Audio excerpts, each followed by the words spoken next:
C'est Punish Yourself pour BGP Music Live. La dernière fois, on s'était vu à Nantes et l'année 2020, c'était pas fait pour le live. Non, pas trop, non. Donc oui, là, t'étais là au dernier concert, t'étais là au concert de reprise. Ouais, non, 2020, c'était pas trop ça, non. On va le dire, pudiquement. Oui. Là, c'était consacré plutôt à la composition.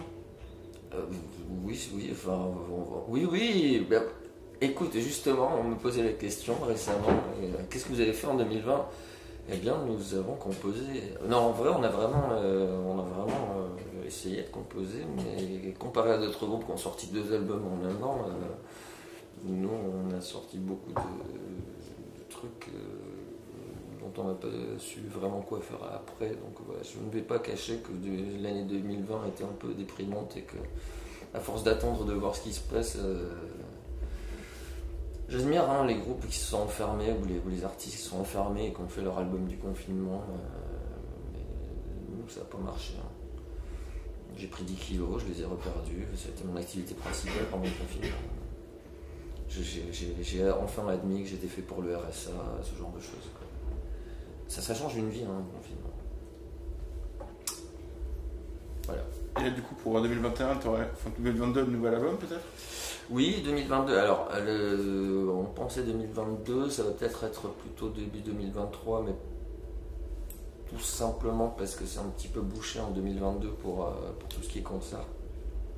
Il y a tellement de concerts en retard à rattraper que ça paraît un peu difficile de monter une tournée avec une sortie d'album comme ça. Donc, on va peut-être attendre 2023 pour pouvoir monter une tournée en attendant, faisant des dates qui se présentent, et on va par contre essayer de sortir sous diverses formes, pas attendre l'album pour sortir de la nouveauté. Donc ça sera peut-être des morceaux isolés ou des EP ou de la vidéo où il y aura des choses. On va un peu sortir de notre habitude qui est de faire un album et de ne rien faire entre les albums, enfin de rien faire. On va faire comme les jeunes qui sortent un morceau par mois, ce genre de choses, j'en sais rien. On a décidé de faire un peu comme les nouvelles générations. De bousculer nos habitudes. Mais on n'est pas toujours très bon pour bousculer nos habitudes, donc le résultat, ça sera comme ça sera. Si vous attendez à des clips grandioses avec des images magnifiques, c'est toujours pas prévu. Toujours pas de clip. Peut-être des clips, mais en tout cas, faut pas s'attendre à ce qu'on. On va pas faire comme Metallica qui refusait absolument de faire des clips ou qui même faire des vidéos de concert. Pour eux, c'était se vendre au commerce. Et puis d'un seul coup, direct, ils se mettent à faire des clips. Genre le premier c'était When, qui était genre hyper hollywoodien. À partir de là, non, on va pas faire ça. De toute façon, on n'a pas l'argent et puis on n'a pas envie. Mais peut-être de la vidéo, oui, des clips ou des choses. Enfin, on va essayer de faire comme on dit maintenant, sortir du contenu. Il y a bien des gens qui se filment en train de cuisiner. On va pas faire ça, non, c'est pas le but, mais on va peut-être tenir les gens un peu plus au courant, au jour le jour, de ce qu'on fait, de ce qu'on répète. Puis on a pas mal de vieux trucs dont on peut en profiter pour reparler. Ça sera pas vraiment de l'actu, mais ressortir des vieux dossiers, histoire de faire rire tout le monde, car il en a bien besoin en ce moment. Voilà. Ça se passe comment au niveau de la recherche du son, parce que le dernier album était composé à 3 ? Ouais. Là, ça se passe comment pour le prochain ? Eh ben, il est composé à... on est combien ? Je sais plus combien on est. À tous. À tous. Là, le seul qui n'a pas participé pour l'instant aux sessions, c'est Sylvain qui vient faire les percus, qui n'est pas là tout le temps, mais qui habite tout à fait à l'autre bout de la France, donc c'est un peu compliqué. Mais sinon, là, depuis qu'on s'y est vraiment remis et que Mathis nous a rejoint, on répète tous ensemble et on essaie de sortir des trucs ensemble. Du coup, c'est parfois un peu long parce qu'on n'est pas toujours...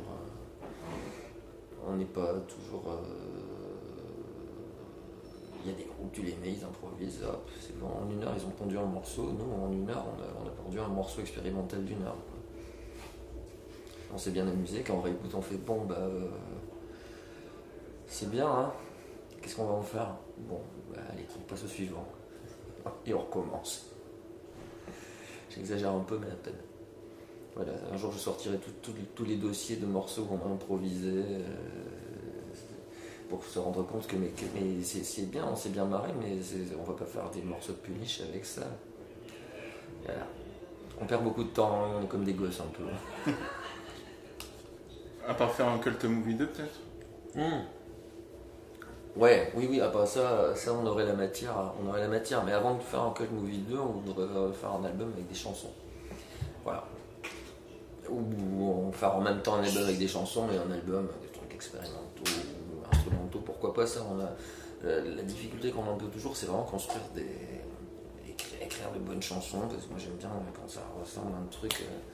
On pas juste, on sait pas, le plan sonne du feu de Dieu, bon allez on colle du chant par-dessus. Moi j'aime bien quand il y a une vraie truc qui se dégage à la fin, ce qui fait qu'il y a beaucoup de déchets avant d'arriver au truc où ça y est, on l'a le refrain. Bon sang, c'était donc ça. Voilà, donc on doit faire un vrai album avec des vraies chansons qu'on jouera vraiment en concert. C'est ça l'objectif. Mais il y aura peut-être d'autres trucs à côté par contre. Est-ce qu'il y a un thème, une direction ainsi artistique qui est déjà arrêtée? Non, en direction artistique, on cherche pas à faire plus extrême ou plus violent que le précédent. C'est pas le but. On aurait pu, mais finalement non. Alors, il y aura peut-être des trucs plus rapides, mais plus rapide ne veut pas forcément dire plus bourrin. Non, là pour l'instant, les morceaux qui sont bien avancés sont peut-être plus j'allais dire mélodiques, mais c'est pas le mot. Donc le précédent, il avait un petit côté street punk ou vieux hardcore. Là, ça serait plus glam punk ou punk 77. Et non pas punk mélodique. N'imaginez pas qu'on va faire des morceaux de punk à roulette. On ne sait pas faire ça. On n'est pas compétent pour ça. Nous, on est plus sur les dames, les trucs un peu post-Bowie, on va dire. Et au niveau de la place de Claudia sur l'album, cette fois? Oui, comme Claudia, on compose avec elle et elle sera sur l'album, mais elle ne se retrouvera pas avec des morceaux tout faits. La pauvre, à la fin, à devoir se retrouver avec des machins qui n'étaient pas toujours évidents. À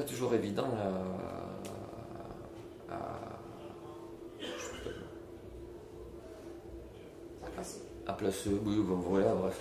Alors, le précédent, on l'a vraiment composé sans trop se poser de questions. Vraiment, on l'a fait. Ça nous allait comme ça. On n'a pas trop calculé comment ce qu'on allait faire en concert. Après, on avait vraiment envie de le terminer. Si on avait réfléchi plus aux arrangements du live et comment le faire, ça aurait été certainement très différent, mais ça aurait certainement pris plus de temps aussi. Et puis là, on avait besoin de faire quelque chose relativement rapidement. Donc elle sera un peu plus au champ, quoi. Oui. Et les deux autres guignols aussi, là, qui pour l'instant on n'entend jamais leur voix sur les disques, mais ils vont pas y couper. On leur a pas encore annoncé ça d'ailleurs. Il va bien falloir. Et si tu devais faire découvrir 3 titres de Punish Yourself, tu choisirais lesquels pour découvrir?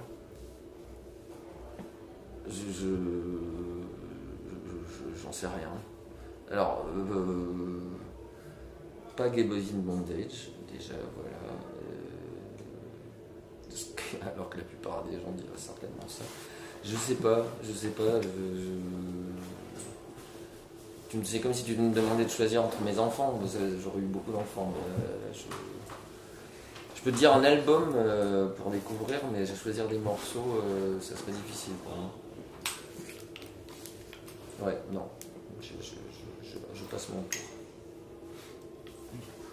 Je trouve que Punish Yourself, c'est un peu une incarnation du chaos sur scène. Ah bah oui, pourtant même quand on essaie de ne pas être une incarnation du chaos, c'est-à-dire qu'on est une incarnation du chaos, mais on ne fait pas exprès. des fois on essaie d'être propre et tout, mais enfin, on essaie. Alors il y a toujours soit les circonstances, soit un dérapage, soit quelque chose qui fait que c'est quand même le bordel. Mais je tiens à dire qu'on ne fait pas exprès que ce soit le bordel. On a toujours été très chaotique dans ce qu'on faisait sans faire exprès. Les toutes premières années du groupe où il n'y avait pas d'électronique, on ne se rendait pas compte, mais on faisait une espèce de truc crust gothique alors qu'on croyait faire de la musique sérieuse, mais le résultat, ça donnait l'impression qu'on avait pris beaucoup d'héroïne et qu'on essayait de jouer des versions métal de Birthday Party, et ça ressemblait à rien, c'était pas carré, mais on croyait honnêtement faire un truc carré et sérieux. Et ce qu'entendaient les gens, c'était pas du tout ce qu'on entendait nous et ce qu'on essayait de faire. Il y a une fois où le seul qui savait jouer à peu près dans le groupe et qui jouait sur un tempo donné, ce qui était le bassiste, on s'est retrouvé à jouer, il était complètement sous, il s'est mis à jouer n'importe quoi et on a été totalement incapable de... On pouvait pas jouer, c'était le repère dans le groupe. Donc au bout de 20 minutes, ça me roulait par terre à hurler, on faisait tous plus ou moins n'importe quoi. J'ai pris le micro, j'ai dit bon, désolé, hein, vous comprenez bien qu'il faut qu'on arrête. Et là, tous les potes qui me disent c'était votre meilleur concert, incroyable. Ah là là, il s'est passé un truc génial. Ouais, d'accord. Voilà. Ça aide à acquérir une certaine forme d'humilité quant à sa démarche artistique. J'ai déjà vu des sets assez chaotiques, c'était au Festival sur les Pointes et à Maroquinerie. Ah bah la Maroquinerie, oui, c'était bien chaotique, mais grâce ou à cause du public. Mais en partie, mais c'est bien. Après, nous, quand le public participe au chaos, tant mieux. Bon, après, des fois, c'est chiant, mais on provoque. Donc, mais la maroquinerie, il y en avait bien une que j'avais envie de taper à coups de pied de micro tellement je l'avais dans les pieds et que je n'arrivais pas à la sortir de la scène. Ah ouais, tout le temps, je me rappelle. Ah oui, mais elle est gentille, hein, c'est une vraie fan en plus. Hein, mais là, j'avais envie de l'écraser comme un escargot par mes gardes.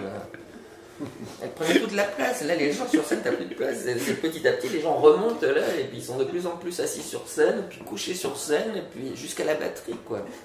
C'est entre les gens qui montent, encore c'est un truc, le pire, c'est les gens qui foutent tout leur sac là. T'es là, t'as ta scène, puis tu te retrouves les pieds dans les sacs, les affaires. À chaque fois, je balance tout, des coups de pied, je suis pas content.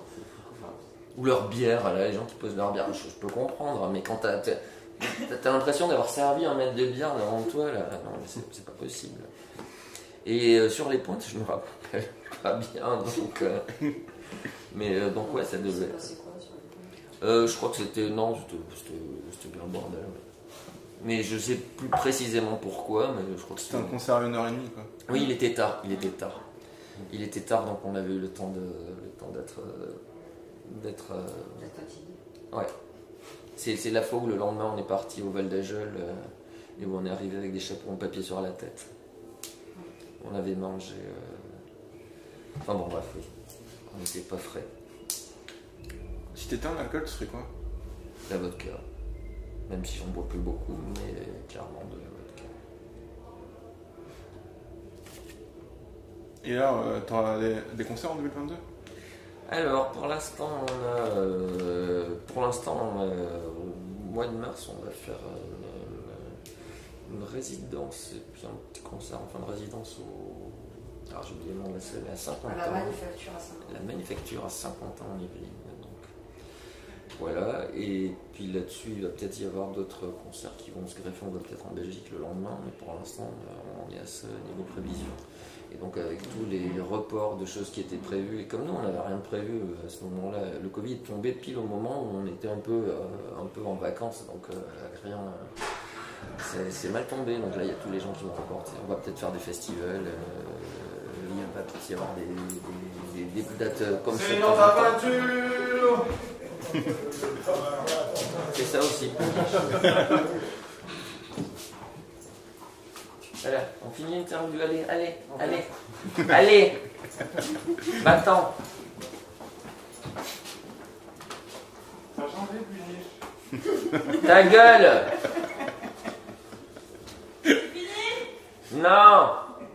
C'est pas à toi que je disais ta gueule, ma Ah, il y chérie. aura du cut, hein. J'étais Non, chaud. c'est la meilleure partie de l'interview. T'as fait des achats sur l'autoroute? Non, enfin pas des achats. J'ai décidé de tester, donc avant de payer, je prends d'abord des échantillons sur l'autoroute. Aujourd'hui, j'ai pris pour tester, donc uniquement, hein, c'est comme les logiciels pirates. D'abord on teste et puis après on achète le logiciel. Donc là, j'ai testé la barre énergétique fluide qui est un repas entier. Donc, je m'attendais à ce que ça soit dégueulasse et finalement, c'était pas si mauvais que ça. Mais quand même, j'irai pas jusqu'à payer pour en manger. Voilà, c'est mes aventures d'aujourd'hui. J'ai des camarades, je ne sais pas ce qu'ils ont fait, mais je suis pas sûr qu'ils aient payé tous les hamburgers. Je te laisse le mot de la fin pour l'interview.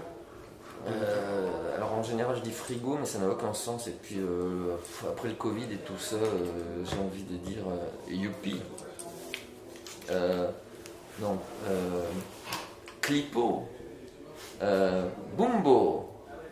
Voilà, j'ai envie de dire, j'ai envie de finir sur quelques vers de poésie. Bumbo, bumbo, petite automobile qui roule si tranquille.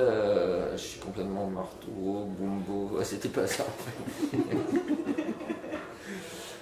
Méditez, jeunes gens. Bumbo reviendra. Voilà. Merci. Bon, voilà.